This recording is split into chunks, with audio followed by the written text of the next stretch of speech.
সিআইডিকে phone করি। Hello. হ্যাঁ, আপনি বলুন। হ্যালো। মদনবাবু বলুন, মদনবাবু কি হলো?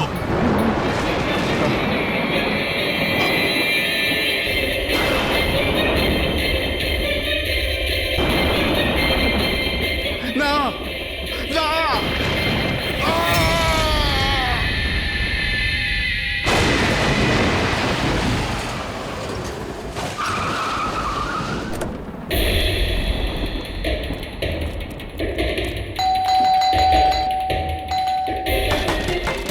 মদনবাবু, মদনবাবু, মদনবাবু, মদনবাবু,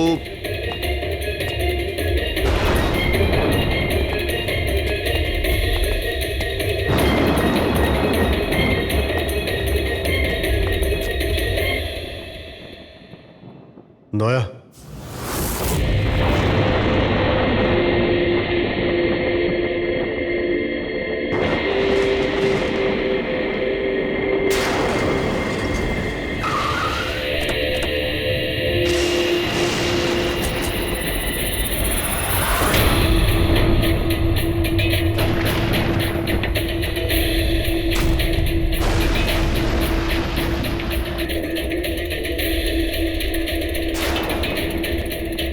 মদনবাবু, এই কে? এই কে এখানে?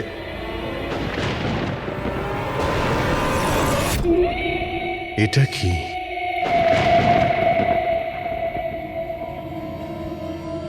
পুতুল?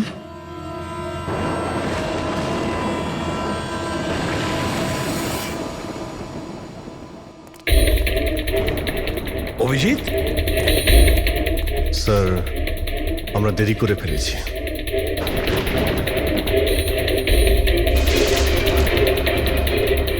মাই গড,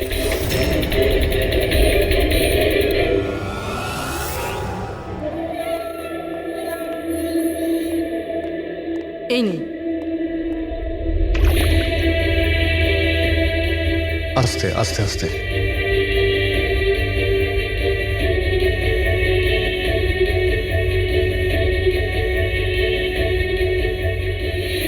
মদনবাবু, আপনি ঠিক আছেন তো? কেন, কি হয়েছে আপনার?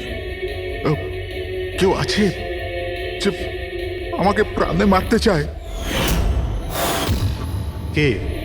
ও ও আমার আশেপাশেই আছে। আমাকে কখনো একলা ছাড়ে না। হয়তো এখনো আমাকে দেখছে, শুনছে। দেখুন মদনবাবু, একদম চিন্তা করবেন না, আপনার কিচ্ছু হবে না, আমরা আছি না? মদনবাবু, আপনি কার কথা বলছেন? কে কে আপনাকে বিরক্ত করছে? পুতুল, কাঠের পুতুল। কাঠের পুতুল? হ্যাঁ। না, মানে ওটা ওরকম নয়, যারা কথা বলতে পারে না, অন্যের ইশারায় নাচে। এই কাঠ পুতুলগুলো কথা বলে, কথা বলতে পারে, নিজেরা চলে চলে ফিরে বেড়ায়।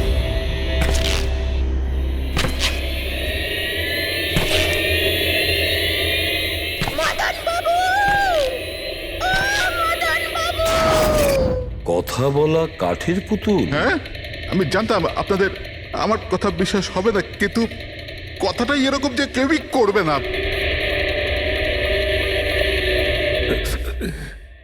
স্যার, আপনি এরকম কোনো পুতুলের ব্যাপারে শুনেছেন কখনো?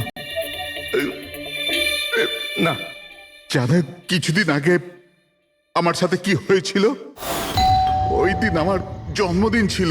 ঘরের বেল বাজলো তো আমি ভাবলাম যে আমার বন্ধুরা আমার সঙ্গে দেখা করতে এসেছে।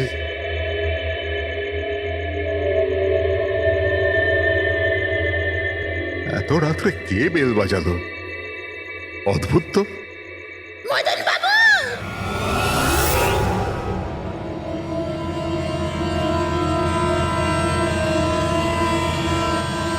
কে? দেখতে পাচ্ছেন না আমি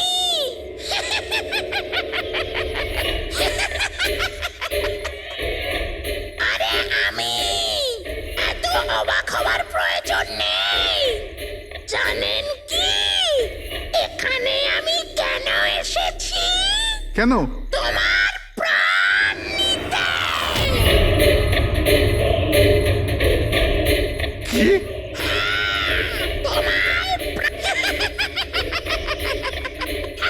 রবি, কবিতা, তাড়াতাড়ি এদিকে আসো। কি হয়েছে দাদা? কে?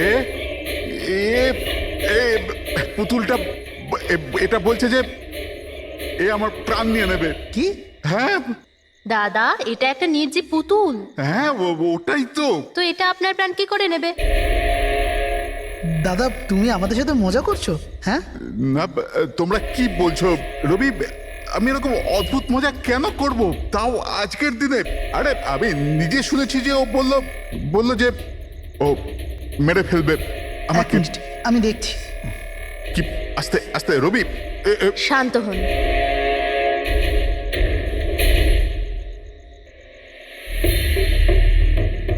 দাদা মনে হচ্ছে তোমার সাথে কেউ মজা করেছে। এই কাঠের পুতুলের মধ্যে কেউ মনে হয় স্পিকার ফিট করেছে। চেক করো, হয়তো কোনো স্পিকার আছে।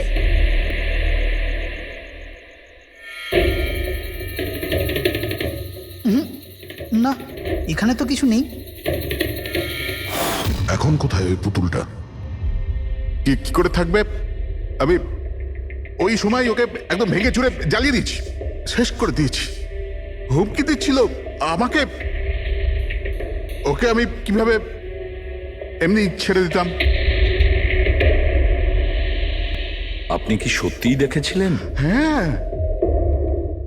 আমি মদনবাবু, এটা হতে পারে যে আপনি কোনো স্বপ্ন টপ্ন দেখেছিলেন। না, আমি দেখেছিলাম ও একলা।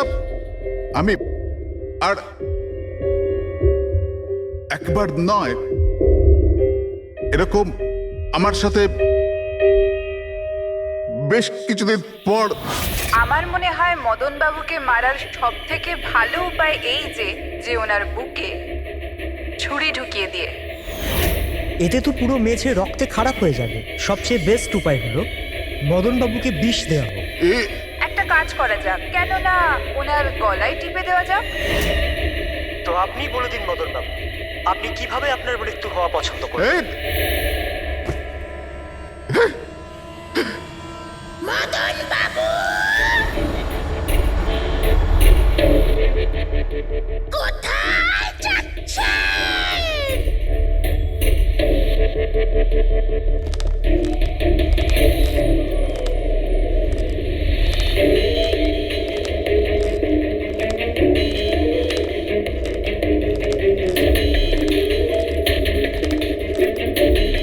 তো বলুন মদন বাবু।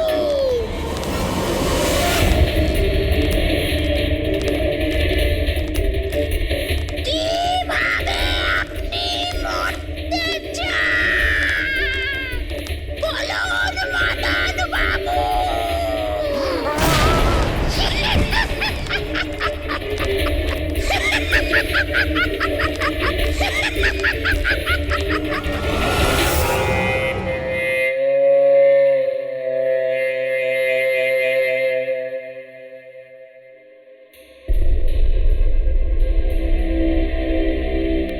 সত্যি মদনবাবুর প্রাণ সত্যি সংশয় ছিল।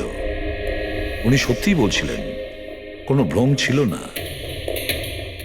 এর মানে স্যার, মদন বাবুর খুন এই পুতুলটা করেছে?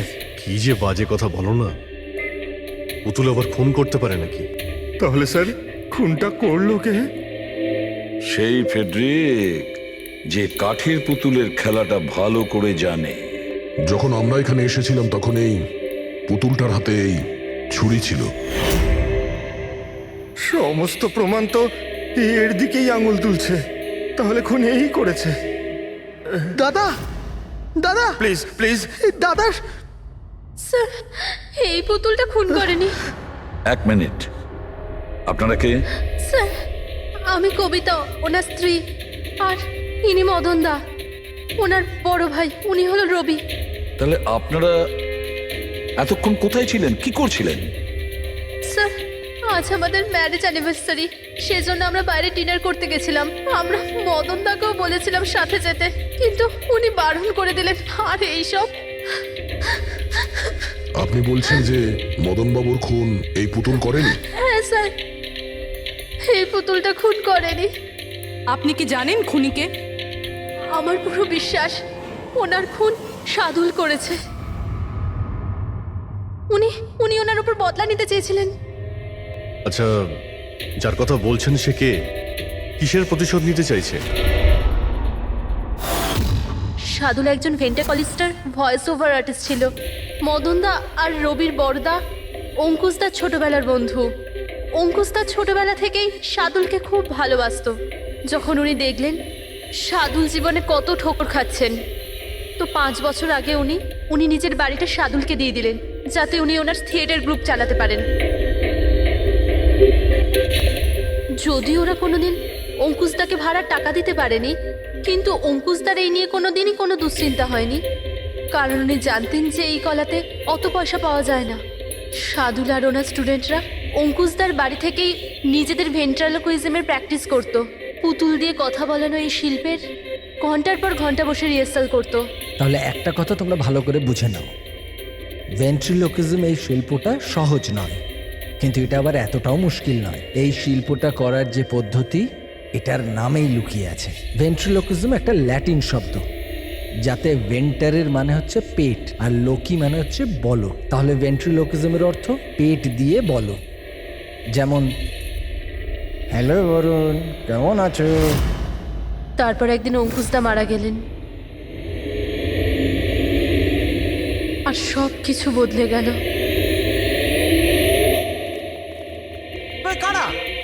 আরে আরে আরে আপনারা কি করছেন? আরে কি হলো? আপনারা কে? আরে কি করছেন? কি করছেন? এরকম করছেন কেন আপনারা? আপনারা কারা? কি হয়েছে? কি সমস্যা? আরে আপনারা চাইছেনটা কি? আরে রবি, বলবান, কি হচ্ছে এখানে? কি হচ্ছে? এই যে এতদিন ধরে তোমরা বিনা পয়সার ফুটুনি মারছিলে না, আজ থেকে বন্ধ হয়ে গেল। আমি এখানে কোনো ধর্মশালা খুলে রাখিনি। কিন্তু বলবন্ত, অঙ্কুশ তো বলেছিল যে... কে অঙ্কুশ? যে মরে গেছে, যে আর বেঁচে নেই, পৃথিবীতে আর নেই। এতদিন পর্যন্ত ওর পদ্ধতিতে চলেছো, আজ থেকে আমার পদ্ধতিতে চলতে হবে। বুঝতে পেরেছো? চলো, জায়গা ফাঁকা করো। রবি, বোঝাও তোমার দাদাকে। ও কি বোঝাবে আমাকে? আমি বুঝতে পারি তো সবকিছু। আর যদি এখানে থাকতেই হয় তো ভাড়া দিতে হবে। ভাড়া? হ্যাঁ, ভাড়া। কত ভাড়া দিতে হবে আমাদের? 4 লাখ। 4 লাখ? 4 লাখ টাকা তো আমাদের কাছে নেই। নেই যখন তখন খালি করো, না হলে আমি পুলিশকে ডেকে তোমাদের সবাইকে জেলে পাঠিয়ে দেবো, আর ওখানে থাকবার জন্য কোনো ভাড়াও দিতে হবে না। বলবন্ত, আমাদের কিছুটা সময় দাও। তাড়াতাড়ি আমরা কোথায় যাব? সময় টময় কিছু পাওয়া যাবে না। অনেক দেখেছি, অনেক হয়েছে তোমাদের তামাশা। চলো স্যার চলো। এরকম করবেন না প্লিজ স্যার, প্লিজ স্যার এরকম করবেন না আর স্যার, 1 মিনিট, যতদিন না তোমরা আজ পর্যন্ত ভাড়া দিচ্ছ, এই যে তোমাদের জিনিসপত্র পড়ে আছে না, আর এগুলো কি, এই কাঠপুতুলগুলো, এগুলো সব আমার কাছে থাকবে। কিন্তু তুমি এই সমস্ত জিনিস নিয়ে নিলে আমরা ভাড়া কি করে দেব? ওসব আমি জানি না। স্যার এরকম করবেন না স্যার, আমরা আপনার সব টাকা মিটিয়ে দেবো স্যার, প্লিজ। স্যার, আপনার এগুলোকে নিষ্প্রাণ কাঠের পুতুল মনে হয়, কিন্তু আমাদের কাছে এগুলো প্রাণের সমান। ও ভাই ট্র্যাজেডি কিং, তোমার এই যে সব মেলোড্রামা আছে না, এগুলো আমার দাদা অঙ্কুশের সাথেই চলতো, আমার সাথে নয়। আর এই যে কি এ 4 লাখ টাকা রোজগার করে দেবে এই কাঠপুতুলগুলো। আরে 4 লাখ কি, 4400 টাকাও রোজগার করে দিতে পারবে না এই কাঠপুতুলগুলো। জানো কেন? কারণ এই শিল্প শেষ হয়ে গেছে, জিরো। এই যে তোমাদের গুরু আছে না সাদুল, ওরই মতো কোনো কাজের নয়, লুজার, একজন লুজারও, বুঝলে? বেরো বেরো। এই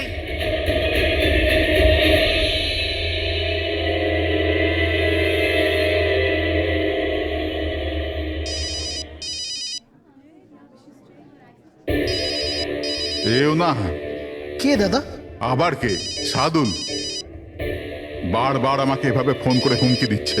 আমি দেখছি। হ্যালো। আমি আসছি তোকে মারতে। এবার তোর জীবন কিছুদিনের অতিথি মাত্র। হ্যালো দাদা, আমার মনে হয় আমাদের পুলিশ স্টেশনে যাওয়া উচিত।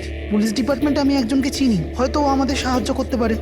হ্যাঁ দাদা, আমি এটুকু বিশ্বাস করতে পারিনি যে এই সাদুল এত বড় পাগল হবে। আমাদের পুলিশের কাছে যাওয়া উচিত। কোনো লাভ নেই, এই সাদুল নিজের মোবাইল থেকে ফোন করছে না, কোনো ল্যান্ডলাইন নাম্বার থেকে করছে। Landline number? আমি খোঁজ নিচ্ছি নাম্বারটা কোথাকার। কি?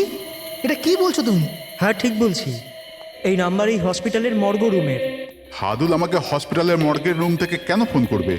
এই নাম্বার থেকে এনাদের কাছে ফোনে হুমকি দিচ্ছে, কাল রাত আর আজ সকালেও দিয়েছে, টানা 3 দিন ধরে আসছে। কে করছে এই কল? স্যার এই ফোন দিয়ে কারোরই ফোন করবার কোনো অনুমতি নেই। আমি সারাদিন এখানেই থাকি, এই ফোন থেকে কেউ কোনো ফোন করেনি। তাহলে তুমি নিশ্চয়ই কল করেছো। স্যার আমি কেন ফোন করব? আমি তো আপনাদের চিনিও না। হ্যাঁ হতে পারে তুমি সাদুলের কথা করেছো। কি নাম বললেন আপনি? সাদুল। সাদুল? এই যে এ হলো সাদুল, চেনো তুমি একে? এ আপনাদের কি করে কল করবে? কেন করতে পারবে না কল?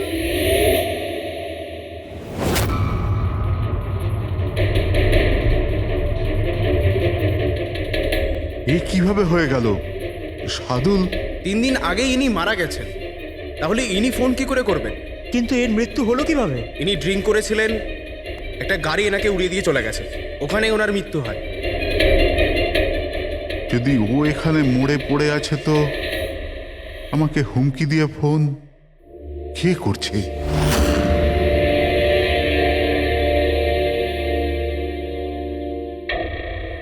স্যার হ্যাঁ, পুলিশের রেকর্ড অনুযায়ী তো এই সবকটা কল মর্গের ল্যান্ডলাইন থেকে এসেছিল।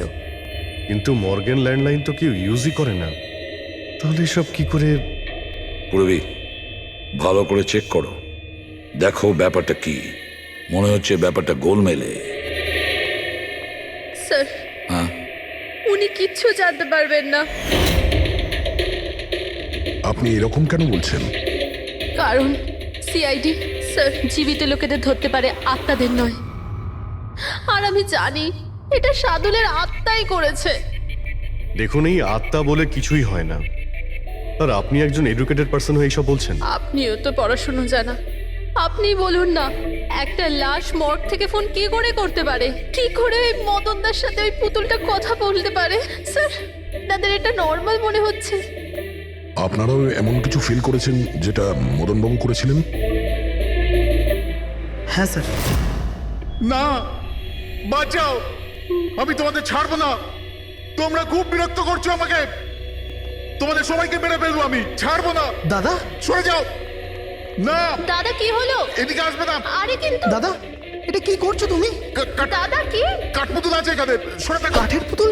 আমাকে মারতে এসেছে, আমি বলেছিলাম না। দাদা 1 মিনিট দাদা এটা কি করছো তুমি? রবি এই এই আওয়াজটা ওপর থেকে আসছে। হ্যাঁ কিন্তু উপরে তো কিছুই নেই, পুরো তো স্টোর রুম আছে আর একটা বন্ধ ঘর আছে। Store room? হ্যাঁ, ওই স্টোর রুমের মধ্যেই তো আমি সমস্ত কাঠপুতুলগুলো একটা বড় বাক্সের মধ্যে তালা লাগিয়ে বন্ধ করে রেখেছি। কাঠের পুতুল? ওগুলো সব বাইরে চলে এসছে কিভাবে? কি?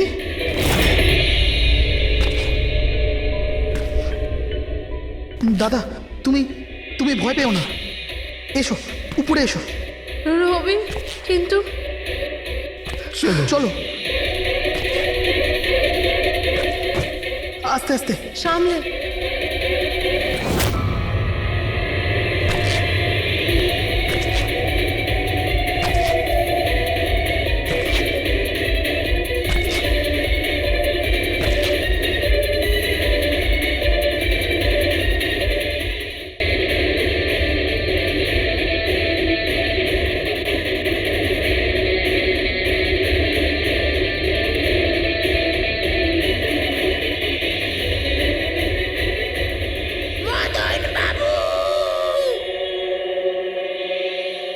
দাদা আওয়াজ এই ঘর থেকে আসছে। হ্যাঁ এসো।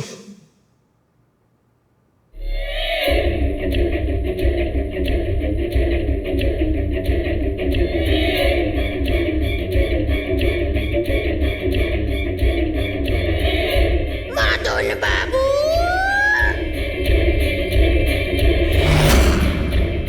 মদন বাবু, কেমন লাগলো আমার সাথে দেখা করে? ভাবলাম মারবার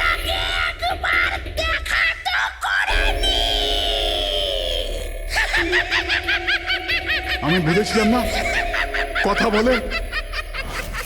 স্যার, মদন দাদা সব পুতুলগুলোকে বাক্সে বন্দি করে রেখেছিল, কিন্তু কি করে জানি না এই পুতুলগুলো কোথা কোথা থেকে বেরিয়ে আসছিল। আমরা ওই বাক্সটাও দেখতে চাই, ওই রুমটাও যেখানে ওই তোমরা কাঠের পুতুলটা দেখেছিলে, সেটা কোথায়? স্যার দুটো ঘরই উপরে স্যার। চলো দেখাও। আসুন স্যার।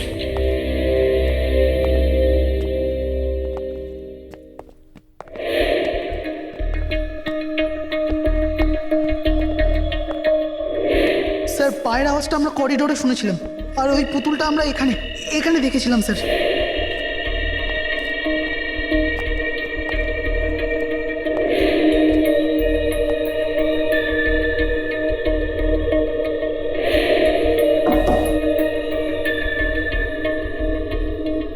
আচ্ছা এটা বলুন যে এই রুমটা এত ফাঁকা কেন?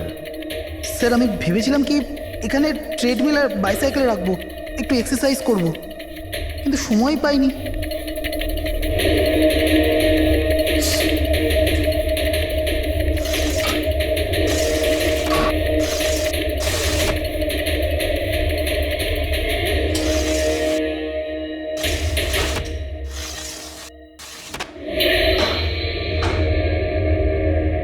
স্যার এটা তো বন্ধই হচ্ছে না।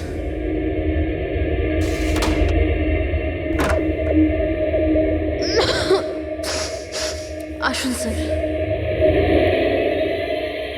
স্যার এই ওই পেটিগুলো যেখানে পুতুলগুলো বন্ধ করা আছে। একটু লাইটটা অন করবেন? হ্যাঁ।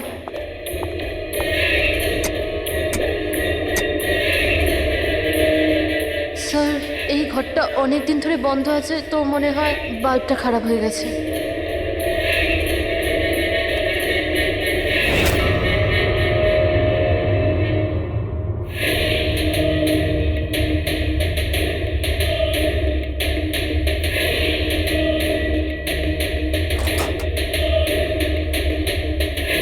স্যার প্রত্যেকটা বক্সে তালা লাগানো আছে।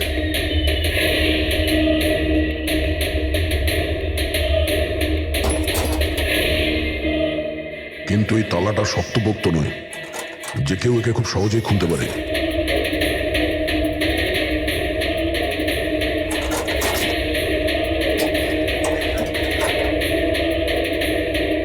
এতগুলো পুতুল,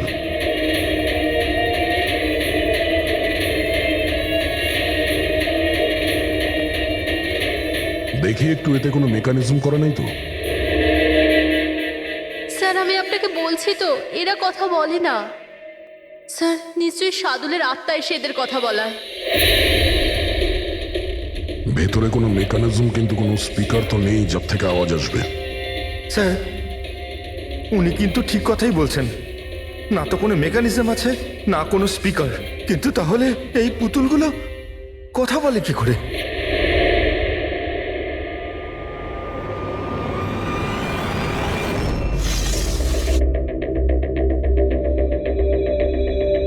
লকটা কি খারাপ? লকটা খারাপ স্যার। এখান থেকে তো সহজেই কেউ ভিতরে ঢুকতে পারে, সিঁড়িও রয়েছে আর পাইপও রয়েছে, যে কেউ সহজেই ঢুকতে পারে। আর যে সহজে এই রুমে ঢুকতে পারে সে বাক্সতে বন্ধ থাকা কাঠের পুতুলগুলোকে উঠিয়ে বাইরে যে কোনো জায়গায় রাখতে পারে, যেভাবে এখানে রাখা ছিল তোমাদের ভয় দেখানোর জন্য। স্যার মানে মানে এটা কোনো আত্মা নয়। আরে ওই আত্মার কথা ছাড়ো তো, আত্মা হয়ই না। এটা সেই হতে পারে এই বাড়ির প্রত্যেকটা কোণা সে চেনে, প্রত্যেকটা কোণা। আর তাছাড়াও কাঠের পুতুলের ব্যাপারেও খুব ভালো মতো জানে। আর এরা হতে পারে সাদুলের স্টুডেন্ট।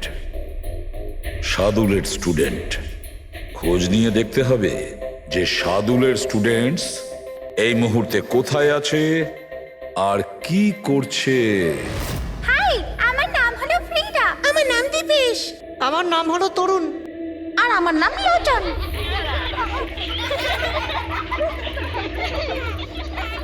আজ আমি তোমাদের একটা দারুণ গল্প শোনাতে চলেছি।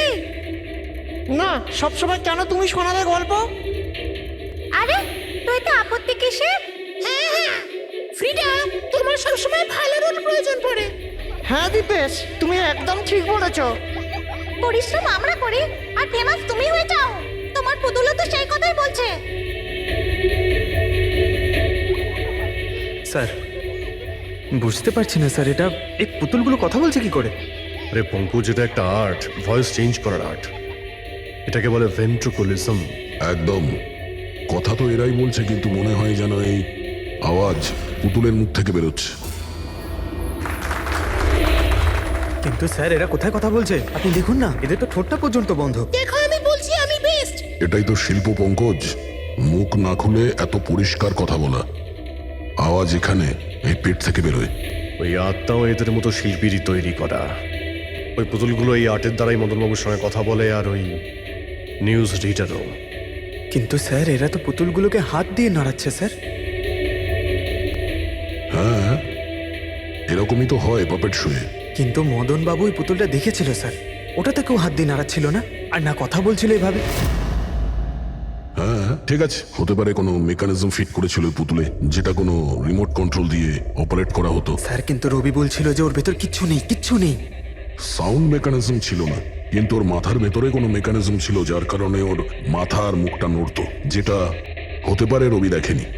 এইরকম পুতুল তৈরি করা শার্দুল বা ওর কোনো স্টুডেন্টেরই কাজ হতে পারে। যে মদনবাবুর বাড়ির কোনা কোনা চেনে, এরা জানতে পারে ওই জানলার ব্যাপারে, যার লকটা ভাঙা ছিল। বাড়িতে ঢুকে প্রত্যেক জায়গায় পুতুল বসানো আর ওদের দিয়ে কথা বলা তো এদের বাঁ হাতের কাজ। কিন্তু স্যার মর্গ থেকে এরা কল কি করে করলো? স্যার, হ্যাঁ, স্যার স্যার জানতে পেরে গেছি যে মর্গ রুমের ফোনগুলো কিভাবে আসছে। কিভাবে? স্যার এর জন্য স্কুফিং সফটওয়্যার ব্যবহার করা হয়েছে। স্কুফিং সফটওয়্যার? সেটা আবার কি?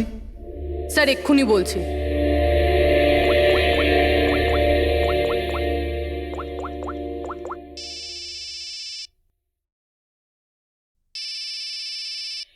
কি যন্ত্রণা! আমার ওয়াইফকে এখনই ফোন করতে হলো। হ্যাঁ স্যার, আমি কারেন্টের বিলটা দিতে না আবার ভুলে গেছি। মনে হয় লাইনটা কেটে দিয়ে গেছে। আমাকে বকবে বলেই ফোনটা করেছে। ফোনটা তোলা ঠিক হবে? ধরো, যাও তাড়াতাড়ি কথা বলে নাও। হ্যালো, হ্যাঁ আমি বাড়ি ফেরার সময় কারেন্টের বিলটা দিয়ে বাড়ি যাবো। রেডি স্যার, এইবার কারেন্ট কেটেই যাবে। আরে পুরবি, তুমি ফোন করেছিলে? কিন্তু এটা তো আমার ওয়াইফের ফোন নাম্বার। পুরবি, এটা করলে কি করে? স্যার এটাই তো এই সফটওয়্যারের বিশেষত্ব। ফোন যেখান থেকেই করো, নাম্বার সেটাই দেখাবে যেটা আপনি চাইবেন। কিন্তু পুরবি, তুমি এই সফটওয়্যারটা পেলে কোথা থেকে? স্যার সাইবার ইউনিট থেকে নিয়েছি। আর স্যার এর সাহায্যে শুধু নাম্বারই নয়, বরং কোনো মানুষ তার লোকেশন পর্যন্ত ভুল বলতে পারে। ওরে বাবা রে! স্যার ভীষণ বিপজ্জনক সফটওয়্যার কিন্তু। খুনি মর্গের নাম্বার এই জন্যই ব্যবহার করেছে যাতে আমরা ভাবি এই পুরো ব্যাপারটা সাদুলের আত্মা করেছে। সাদুলের আত্মার কাজ। আচ্ছা বাচ্চারা, তোমাদের সঙ্গে দেখা করে খুব ভালো লাগলো। পরের বার আবার দেখা হবে।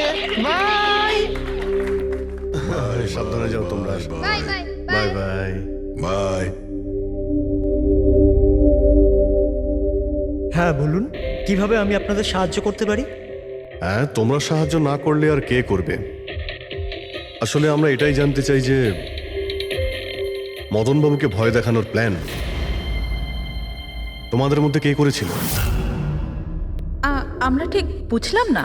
আচ্ছা, তোমরা কিছু বুঝতে পারলে না? হ্যাঁ না স্যার, আমি বুঝতে পারলাম না। আমি নির্দোষ। খুব হাসি পেল। হ্যাঁ, একটা লোক মারা গেছে আর তোমাদের সবার হাসি পাচ্ছে। মৃত্যু? কার মৃত্যু? মদন বাবুর খুন হয়েছে ওনার। সিআইডি থেকে আসছি আমরা। সিআইডি? হ্যাঁ, সিআইডি। আর আমাদের সন্দেহের তালিকায় তোমরা সবাই আছো। কাল তোমরা কোথায় ছিলে? কাল আমি আমার বন্ধু শালিনীর বাড়িতে ছিলাম। ওর বাড়ির লোকদের জিজ্ঞেস করতে পারেন।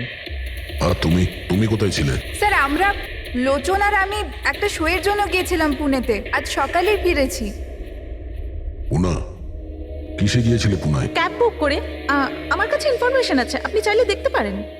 এই দেখুন। কি ব্যাপার, এত ঘামছো কেন তুমি?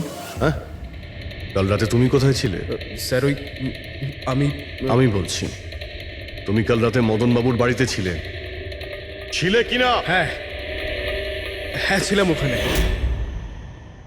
কিন্তু আমি কাউকে মারিনি। তাহলে ওখানে কি করতে গিয়েছিলে? হ্যাঁ স্যার আমি তো শুধু মদনকে শিক্ষা দিতে চেয়েছিলাম, যেটাও সাদুল স্যারের সাথে করেছে, খুব খারাপ করেছে। আর হ্যাঁ, আমাদের মাঝে আজ যে সাদুল স্যার নেই তার একটাই কারণ, সে হচ্ছে মদন। ওনার জন্যই উনি মদ খাওয়া শুরু করেছিলেন আর সময়ের আগেই মারা গেলেন। তোমরা ভেবেছো খুনের বদলা খুন? না না স্যার, আমরা শুধু ওনাকে ভয় দেখাতে চেয়েছিলাম। গৌরবের প্ল্যান ছিল এটা। হ্যাঁ স্যার, গৌরবই কালকে রাতে আমাকে ফোন করে ডাকে, ওই 11:30 12টার আশেপাশে, কিন্তু আমি একটু লেট হয়ে যাই আর 12:30টায় গিয়ে পৌঁছাই।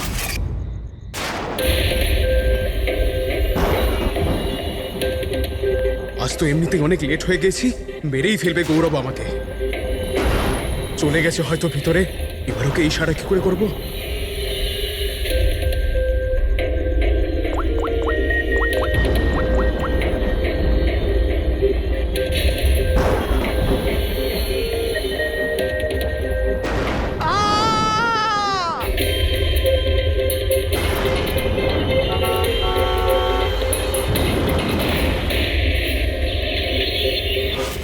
গন্ডগোল তো করেই ফেলেছো, মদন বাবুর খুন হয়ে গেছে।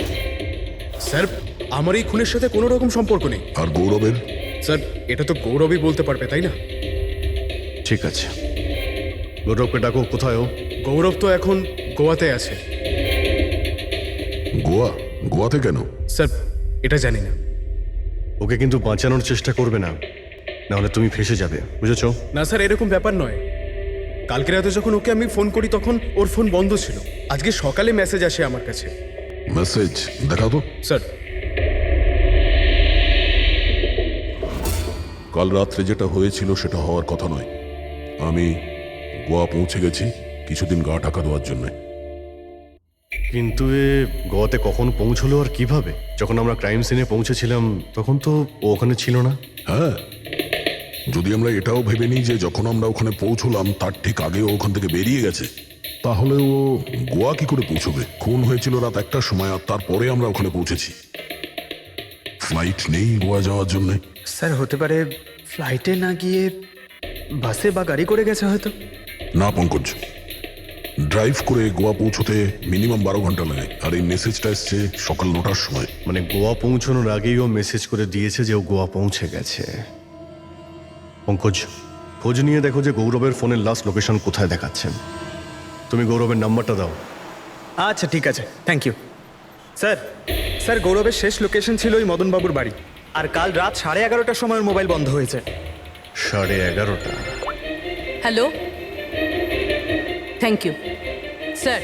গৌরব নামের কোনো ব্যক্তি গোয়ার কোনো ফ্লাইটেই ছিল না, না আজকে সকালে না কাল রাতে। আর তাছাড়া স্যার একে কোনো এয়ারপোর্টে সিসিটিভি ফুটেজেই দেখা যায়নি। মানে আমাদের সন্দেহ একদম ঠিক, গৌরব এখানেই আছে। তাহলে ও বা অন্য কেউ ওর ফোন থেকে এই মেসেজটা পাঠিয়েছে যে ও গোয়া চলে গেছে। কিন্তু স্যার কেউ এরকমটা করবে কেন? সেটা তো আমি জানি না ফ্রেডি, কিন্তু একটা কথা আমি বুঝতে পারছি না, গৌরব তো চাইলে যে কোনো সময় মদনবাবুকে মারতে পারতো। এসব নাটক করার কি প্রয়োজন ছিল? আর ওরার 4 জন এই কাঠপুতুলের খেলাটাই বা কেন খেলছিল?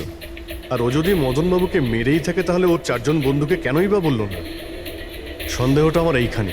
এর একটাই কারণ বস, হতে পারে গৌরবকে তাড়াহুড়োতে মদনবাবুকে মারতে হচ্ছে যখন ও ধরা পড়ে যায়, আর না হলে খুনি গৌরব না অন্য কেউ। স্যার খুনি যদি অন্য কেউ হবে তাহলে গৌরব কোথায়? হতে পারে খুনি গৌরবকে মেরে গায়েব করে দিয়েছে, আর আমাদের সামনে এমন প্রমাণ ফেলে দিয়েছে যে আমাদের মনে হয় যে ও পালিয়ে বেড়াচ্ছে, গোয়াতে আছে ও। এই লোকটা ভাঙা রয়েছে। এই জানলা দিয়ে গৌরব আর ওর বন্ধুরা ভিতরে আসতো আর মদনবাবুকে ভয় দেখাতো। আর এই গৌরব কাল রাতে এখানে এসেছিল, তারপর থেকেই গায়েব হয়ে গেছে। তাহলে হতে পারে ওর সঙ্গে যা হয়েছে এখানেই হয়েছে। কিন্তু ওর সাথে যদি এখানে কিছু হয়ে থাকে তাহলে কিছু না কিছু তো ট্রেসেস পাওয়া উচিত। তাহলে একবার টেস্ট করে দেখা যাক। রবি, স্যার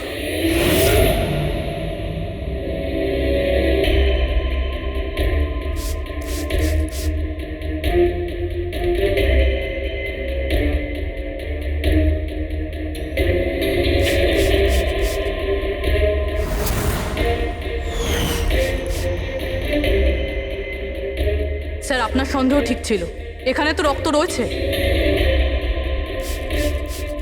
ও যখন এই দরজা দিয়ে বাইরে বের হয়েছিল তখনই ওর ওপরে কেউ আক্রমণ করে।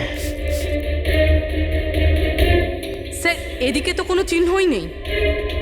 ওদিকটা দেখো। এই যে স্যার, ওখানেও দেখো।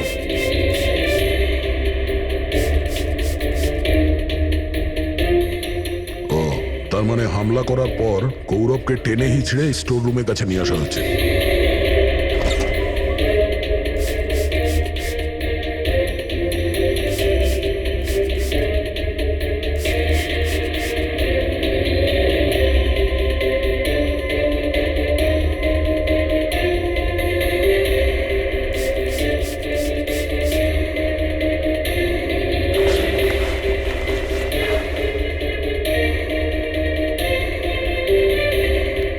রক্তের দাগ তো এতটা অবধি রয়েছে, তার মানে গৌরবকে এখানেই। আর আমরা এখানে এলাম কিন্তু আমরা জানতেই পারলাম না। আর তারপরও গায়েব হয়ে যায়। মনে হচ্ছে এখন বডিটাকে কোথাও পুঁতে দিচ্ছে এই বাড়ির লোকেরা।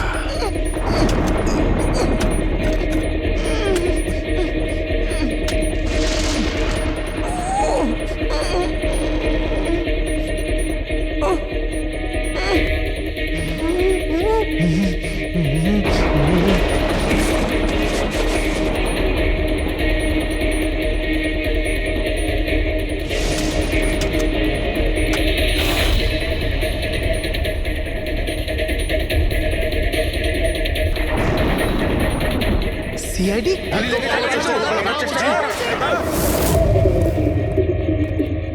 শুনে যাও। পিছিয়ে যাও। স্যার, হ্যাঁ, জীবিত আছে। তাড়াতাড়ি হসপিটালে নিয়ে যাও। তোমরা কবর দিতে চাইছিল ওকে? হ্যাঁ, কিন্তু আপনি কি করে জানলেন আমরা এখানে? আজকাল মোবাইলের মাধ্যমে আমরা অপরাধীকে ধরে ফেলি।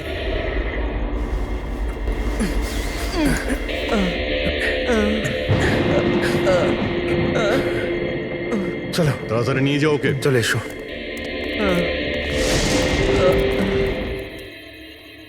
ওই স্বার্থপর আর লোভী মানুষটার মরে যাওয়াই ঠিক ছিল। অঙ্কুশদা মারা যাওয়ার পর মদনদা নিজেই সব প্রপার্টি দখল করতে চেয়েছিল। আমরা কি পেতাম? লবণঙ্কা। আমরা এই প্ল্যানটা তখন বানালাম যখন বাড়িতে ওই কাঠপুতুলের ঘটনাগুলো ঘটছিল। আমরা জানতাম স্যার কোনো আত্মা টাত্মার চক্কর নয়। এই জন্যই আমরা এক রাত জাগলাম যাতে এই পুতুলটার রহস্যের পর্দা খুলতে পারি। আর তারপরে তোমরা গৌরবকে ধরে ফেলো। হ্যাঁ,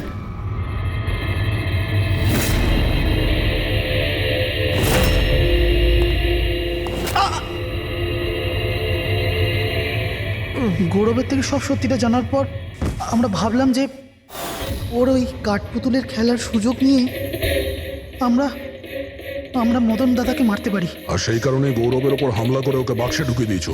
আর তারপর মদনবাবুকে খুন করে আমাদের বোকা বানাতে চেষ্টা করেছো। আর এটা দেখাতে চেয়েছিলে যে খুন পুতুল করেছে। হ্যাঁ, আমরা জানতাম যে সিআইডি কখনোই আত্মাদের গল্প আর পুতুলদের খেলার উপর বিশ্বাস করবে না। আর আপনারা সোজা সন্দেহ করবেন সাধুলের স্টুডেন্টদের, বিশেষ করে গৌরবের ওপর। আর আমাদের মিসলিড করার জন্য গোয়ার ওই মেসেজ পাঠিয়ে দিলে। হ্যাঁ, আমরা ভেবেছিলাম যে আপনারা সারা জীবন ধরে গৌরবকে এখানে ওখানে খুঁজতে থাকবেন আর আমরা ওকে মেরে এখানে পুঁতে দেবো। টাকার জন্য তোমরা নিজের দাদাকে মেরে ফেলেছো। কি করবে এই টাকা নিয়ে? আর না এখন এই টাকা তোমাদের জেলে যাওয়ার থেকে বাঁচাতে পারবে, আর না